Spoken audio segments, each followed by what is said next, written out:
then you talked on Monday about drop shoulders and not wanting to see that again. Yeah, it was very disappointing after the previous 3 matches, and or 4 matches really, but it is what it is. I'm over it, the boys will be over it, and we'll go again. In terms of players, how's George Cox? He's not available. Rolled his ankle again. That's a few times he's done it, and it badly bruised it in a minute, so he's not available. Any flags on others? You talked last week about Clark, Nichols, Kirkman not necessarily available to start. Everybody's fine.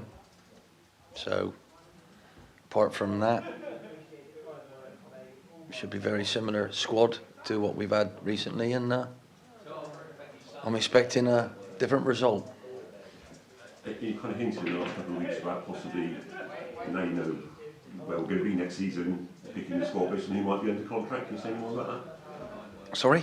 You talked about maybe picking this team. You might speak to tell me the team, but based on who's under contract, so you know the resources you have and where you might need to improve. None of that matters. That's for me to worry about, me to think about. I'll be doing what I want to try and win games. Quite simple, really. Okay. You talked a couple of weeks ago about Kabongo and Tom. Can I ask you about the other ladies, the sort of growth and development you've seen from Cottrell and Freckleton and Wesley while they've been here? I've been delighted with all of them. Particularly pleased for Miguel. I think he's had his best couple of games recently. Showed great character, great drive. Really pleased he scored a couple of weeks ago. And the other day was excellent. He was really good. Obviously, I'm delighted with that the loans turned out so well. Does that mean I can get them again? Probably not, because when you go out on loan, they normally loan you to a higher division. But never say never. But I'm delighted with every one of them. Really pleased in the talent level. What they've added. Joe's goals.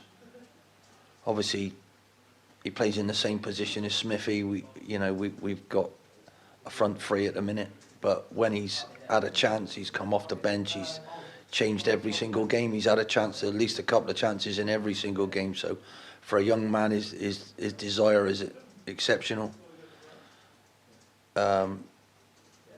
Joel's been told he's definitely going to be there next year to start with, to have a look at him. So that means he's out of our, and I'm delighted with him. A utility player who can play 3 or 4 or 5 different positions. And if you look at the goal he created, the first goal against Grimsby, that's what he's got. He's got that bit of drive, and he went in between 2 or 3 people and then slotted it in. So I'm really pleased for him and his development. Again, never say never, but the likely it is because there are other people. Tishmanga's missed a penalty, but wow, look at what he has done for us. Very pleased with him. What a wonderful human being. So all in all, wasn't quite as bad as we all thought it was. So, but it's difficult because, there will be a huge turnover that I've got to deal with, and being a manager, that's what life's about. If you're a coach, you haven't got that. If you're a manager, you've got to manage all those situations. So, relishing it, to be honest. Looking forward to it. I'm sure you think about it all the time, but in terms of the timeline for sort of publication after the NP Dons game? Yes, well, you've got the whole summer, haven't you? Do you know what I mean? Because there's lots of other people available as well. This isn't new to everybody, is it? In this division, this happens every year. It's quite new to me, but what I want to try and do is add to the group as well as keep the core of the group. I haven't got all the core of the group signed on. And the people that have added to it, in a way that I normally do things, 4, 8, 8, 4, I know what that means, I don't need to spread it out there, but age-wise, 4, 8, 8, 4. At the moment, we were 4, 7, 9, 4. So there was only one of them, was only just over there. So what I normally do helped us out. We had a core of stability throughout the middle of the pitch with senior players when I first came in here. No Ollie Clark, no senior goalie, and no Grant Hall. So my 2 senior players, the team was far too young, far too inexperienced, and was trying to form itself as a team as well. So it's not a coincidence, it's not luck. What you do is try and work towards getting those things. That's what I do, and I've done it for however many years. I know it inside out, but I will always stick to that format and see where I go. So I know how many I might need if those are gone, and so our fans don't need to worry, but we'll see. We'll see how we go. And looking forward to sitting down with the people at the top of the club and telling them what I think and where we're going, and that's an exciting prospect for me. I haven't had that for 4 or 5 years. Does that still have 8 potential striking options, which has been ever so exciting to see them all on the pitch at the same time, apart from Harry Ryan, obviously? Yeah, and I thought we might lose. When we lost him, I thought we might lose a certain drive that he's got. We did, but we've learned how to do it in a slightly different way with Paul Glatzel stepping in there, and Danny Butterworth. So, this is what you have to do. You have to be able to adapt and overcome. And the way we've started some games have let us down. Doncaster away, for example. But we've managed with the bench, with the new rules, 5 coming on, the finishers, as I call them. We've had enough about us to turn an awful lot of things right, and that won't be any different, So it's the skill set. Will we be able to get everybody? Will I be able to get a Ronaldinho or no? We're in this level, so I got to get somebody who's really good at that, because I won't be able to get him really good at that, and really good at that, and really good at that. So if I can balance that up with someone else who, and then all of a sudden it works, and as long as they're all with the right attitude, which these lot have been, and that's what I've given them credit for. That's what I drive and I demand as a manager. Hopefully I'll get their characters right, because life's about character rather than just ability. You need the right character.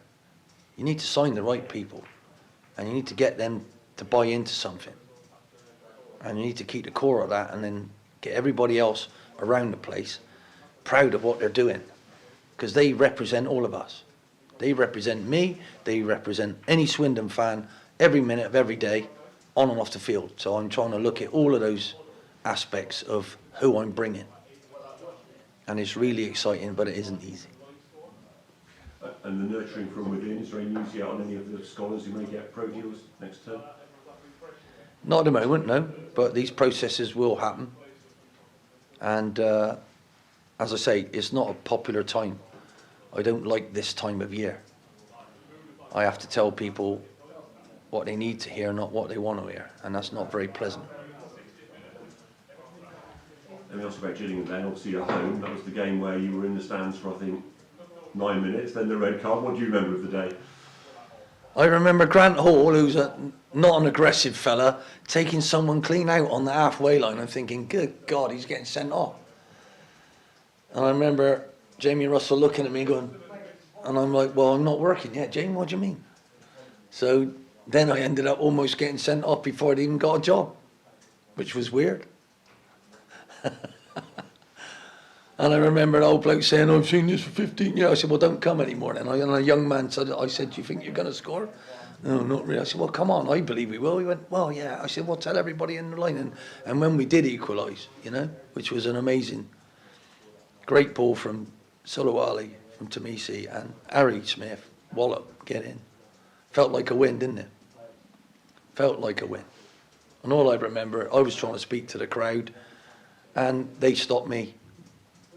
Their fans sang out, shout out. I couldn't even, nobody could hear a word I said, so that was quite rude. I didn't realise we had a scenario with them, but all I remember, they were quite rude. Such is life. I should ask you about Grant Hall actually. Is he likely to play again for Swindon? You talked before about. I don't know. I think he had a bit of a setback in training, so we'll see. We'll see. I don't know yet. Gillingham away, and it's not down to you, but Swindon haven't only won once there in donkey's years. I don't care about that. Don't even tell me. No, I won't. So I'll ask you about Gareth Ainsworth instead. Did you used to manage him at one stage? Of course I Get the did. timelines right. Of course I did. Yeah. He was in the same team as Marcus Bignor, who I used to manage.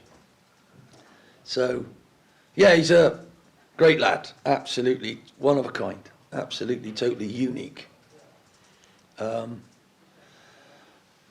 Absolutely mad as a frog. A bit like Ollie Clark in his challenging. I have to say that, and that's a big statement because Ollie's the hardest bloke I've ever seen. Gareth was exactly the same. He was a winger though, so he broke the mould.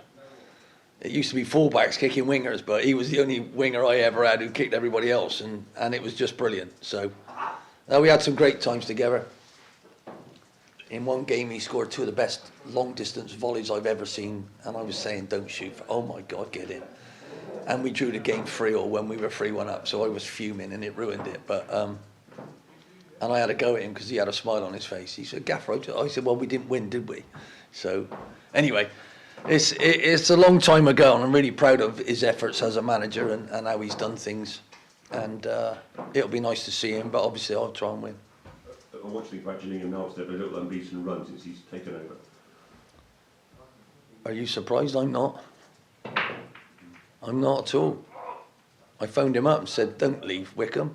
You to get him up again." So, but he wanted to go to QPR. He wanted that opportunity, and now he's ended up somewhere else. Which sometimes you're in the same place for so long, get taken for granted. He did a brilliant job, absolutely brilliant job at Wickham.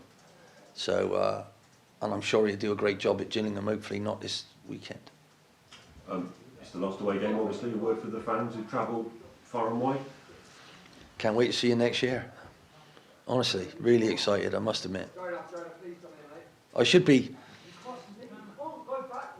be expected to feel like this, but I do, and I want to say to everybody, I really am excited about being back at work and trying to take this club forward. So I hope you feel as excited as I do. It's excited and nervous and all at the same time, you know, and that's what football gives you, isn't it? You know, it's totally and utterly all in. If I had a load of chips, he's just come back from Vegas. So if I had a load of chips, I'm all in, and that's what Ian Holloway always does, and that's what my team does. So well done. I'm all in. Can't wait. So can't wait to see you there on the weekend. Wish you a safe journey, and hopefully we'll come back being a better team and score more goals than them. Just one more to do, and hopefully that'll give us 3 points. But we'll have to earn it because they're a good side. How was the open training out here? When you get a chance to ask you over the Easter weekend, did that serve its purpose? Yeah, it was very good, but I'm still stuck in we lost, so don't like that feeling. Last one from me with an eye to next season. Now you know where you are. Does that mean full steam ahead on pre-season plans in terms of games you might have? Would you like to get the players away, or what are your thoughts? It's already done. It's already done. Already finished it all. Yeah. Done. You can't say anything about it? Nope. We will announce that when we need, but it's already done. Good luck tomorrow. Thank you. Thank you. Aaron Dryman was mentioned there. How's his recovery been going? And obviously won't make the end of this season, but how's he been? He was out on the grass yesterday for the first time. It's nice to see him out there. He's actually moving his legs. Brilliant.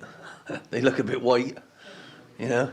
It's the first time I've seen him in a long time, but no, it's great to not have that pot on, and you know, there was a smile on his face. So nice to see him coming back, and Pharrell was actually training, so wow, first time I've seen him. It's wonderful when you've had an injury of any sort. It's a nightmare. Any footballer tell you. So once you're out on that grass, it sounds weird, but they're out.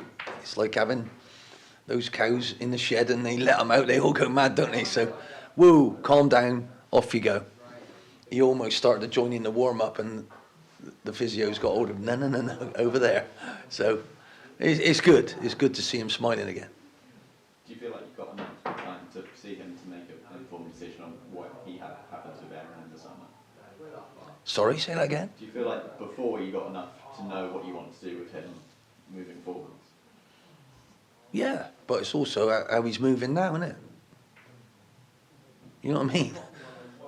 You don't remember that horse won the Derby a few years ago, and you know he's gone and broken his leg, and let's have a look at him now. He's the same horse. You know, let's see how he is. Hopefully, I'll sit down with my physios and talk. But it's about what he's thinking and where he wants to go and what his agent's talking about. And to be fair, am I expecting any quick decisions and quick negotiations? Not really. I don't think things work quickly, do they? Do you get what I mean? They really don't.